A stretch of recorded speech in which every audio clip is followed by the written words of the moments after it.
Should I stay or should I go? Today I have 6 crucial questions that you can ask yourself that I hope will bring you some enhanced clarity around your relationship situation and help you to decide whether it's worth fighting for your marriage or relationship or whether it's time to throw in the towel. But before we get into those 6 key questions, be sure to hit that notification bell and subscribe to my channel so you can be first in line when my next video comes out. If you are a new visitor here, welcome. And if you're a returning visitor, thank you for coming back. My name is Elizabethritchie. I'm a registered clinical counselor and certified life coach.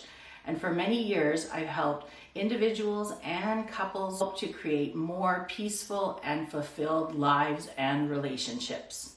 All right, let's dive into the 6 crucial questions you want to ask yourself before deciding whether it is time to end your relationship or to stay the course. And be sure you watch right through to the end because question number 6 may be the most important question. Question number 1 is, does your partner exhibit red flag behaviors? So before we talk about what red flag behaviors are, I just want to give a caveat. If you are experiencing any physical or emotional abuse in your relationship, then that is unacceptable.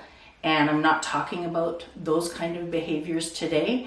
If this is your situation, then you need to seek help immediately in your home community. So what am I talking about when it comes to the term red flag behaviors in a partner? What I'm talking about with this first question that you can ask yourself is behaviors such as chronic drug use, alcohol abuse, creating unsafe situations such as leaving young children home alone unattended, or children who can't care for themselves unattended. It could be something like drunk driving with the kids in the car, and this has happened a few times, and your partner is not looking to change.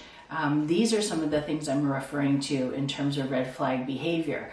And now, that being said, we know that the reason why people turn to things like drugs and alcohol and food and sex and shopping excessively is because of pain. They have some kind of psychological pain or trauma, and they're looking for ways to cope with it and to manage and to live their life. So even if you are seeing these red flags in your partner, know that it is possible to change. We've seen it many, many times. These situations can get better. But the kicker is that your partner has to be the one who wants to change. Your partner has to be motivated to change, and you can't do it for them. So that is really important to ask yourself whether that motivation to change is there if you are seeing red flag behaviors. And also, do they have the support around them or the support that they need in order to change? Okay, so the second part to question number 1 in regards to red flag behaviors is to do with mental health. So I'm talking about red flag behaviors related to mental health disorders that may be diagnosed or undiagnosed or treated or untreated. So, it could be something like a personality disorder, and that in the relationship there is explosive anger outbursts that are constant. It could be subtle gaslighting. It could be a refusal to communicate, stonewalling, just like, giving someone the cold shoulder, shutting them out, and doing that on a consistent basis. It could be a lack of caring and a lack of empathy. And you're really seeing signs that your partner just doesn't seem to care about your point of view, isn't interested in what you have to say or what you're experiencing. So there could be some overt narcissism. If that's the case, if you're seeing those things and you've tried to repair the relationship in many different ways or talk about it and it's not getting anywhere, then that would be a red flag that maybe your partner isn't interested in having this relationship or this marriage work out or continue. So if you are seeing these kind of things, then that would be a hint to you that, you got to look at your own survival and your own health and that of your family if you have children. And in those cases, it may be best to pull the plug for your own self-preservation. Okay, question number 2 in regards to whether to throw in the towel on your marriage or relationship or whether to continue it. What have you tried so far to improve your marriage or relationship? What steps have you taken to make things better? So, have you tried couples counseling? Have you attended therapy on your own? Have you picked up a book on the subject of healing your marriage? Have you listened to YouTube videos? What steps have you taken to repair things in your relationship? I've talked to people who said, well, we tried couples counseling. We did it and we didn't really gel with the counselor, and my partner didn't like it and he didn't want to go back or she didn't want to go back. And then, I may ask them, well, how many sessions did you attend? Oh, 2 or 3. Well, you can't really attend just 2 or 3 counseling sessions to right what may be years of disconnection and issues in a relationship. It's not going to be fixed in a couple sessions. So you have to ask yourself, have we really tried to make efforts to heal things, and have we gone consistently to couples counseling, or have we been taking courses or workshops consistently? Really, what have you done, right? And it's like anything else in life, sometimes you have to shop around a bit. I'm sure I've had clients who've come to me and after 1 or 2 sessions, they don't feel they gel for whatever reason, or a couple. And that's just the way things go. That's the nature of things, right? So sometimes you have to shop around till you find somebody that you click with. So I think if you've just done this preliminary stuff, if you've just gone to a couple counseling, sessions and maybe read a book on how to improve your marriage, then I think you've really just scratched the surface. You haven't got to the root of things. You need to go a lot deeper.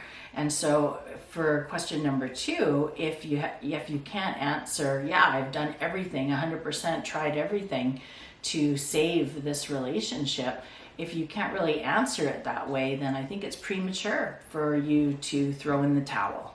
Okay, so question number 3. Question number 3 of the 6 key questions you want to ask yourself if you're considering ending your marriage or long-term relationship.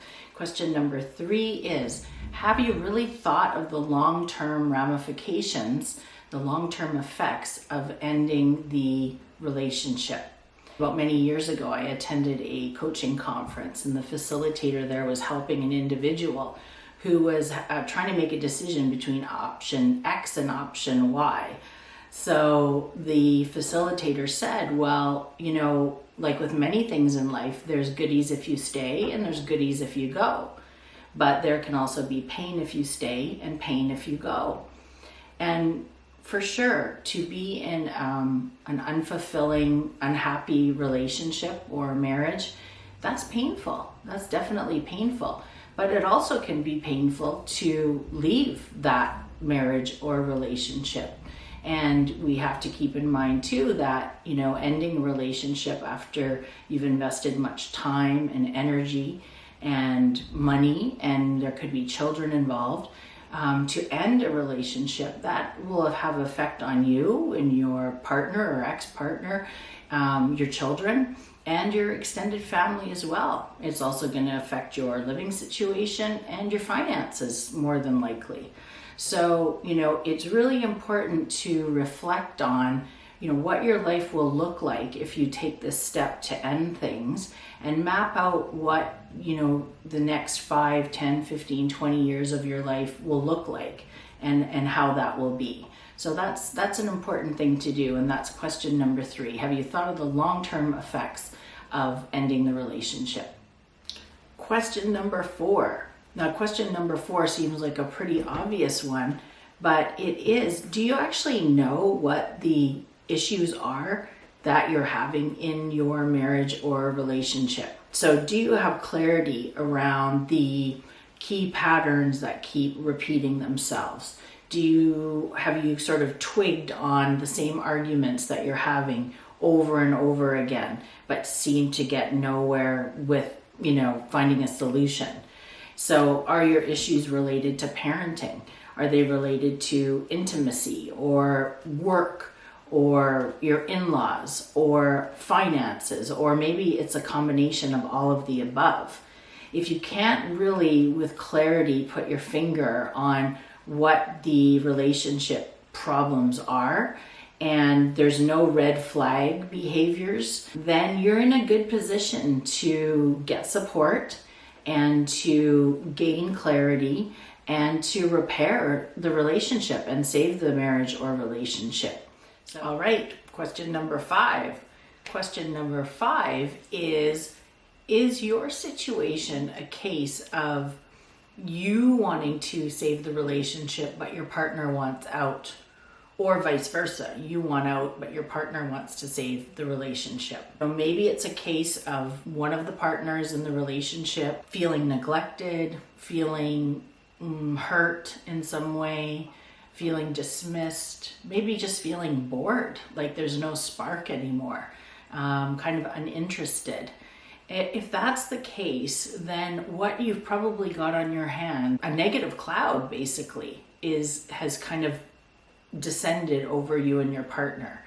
In counseling terms, we call it negative sentiment override. So it's where there's just, you're perceiving things through a lens of negativity and maybe not communicating well. Now, if this is the case, that there is this negative sentiment override, then it's likely because there is a lack of safety in your relationship or in your marriage. And by lack of safety, I'm not talking again about physical safety. I'm talking about that either you or your partner or both of you are not comfortable enough to admit what you're truly thinking and what you're truly feeling and experiencing. That there's some sort of defensive or wall there that prevents you from really telling your partner, what's going on in your world.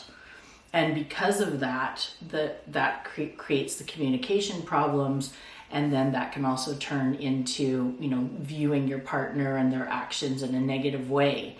So the good news here is that your relationship is not doomed. And in fact, this situation is very fixable. So if this is your case, if you feel like, oh yeah, my partner wants out, thinks it's a waste of time, or I do, and there's no red flag or real dysfunctional issues, and it maybe is one of those things like being bored or neglected or just dismissed or whatever, yeah, those things all can be worked upon, and that can all be fixed. So that's something to keep in mind. I have a question for you now. What do you feel are the main issues in your marriage or relationship, like the main sticking points? What do you think the real problems are? Are you clear on them? So, please share in the comments below. I would love to hear from you. Woohoo! We made it to the final question number 6. And what I think might be the most important out of all the questions. So number 6, has your relationship or your marriage stalled, or is it faltering because the truth of things is just too painful to accept? So, it could be too painful for you to accept or too painful for your partner to accept. It could be an issue like there's been an affair. One of the partners have had an affair.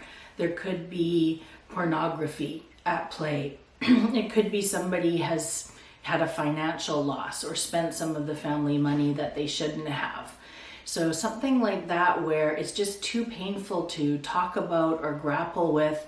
And so you find that the easiest thing is just to kind of sweep it under the rug, not talk about it, pretend it isn't there, and try to move on.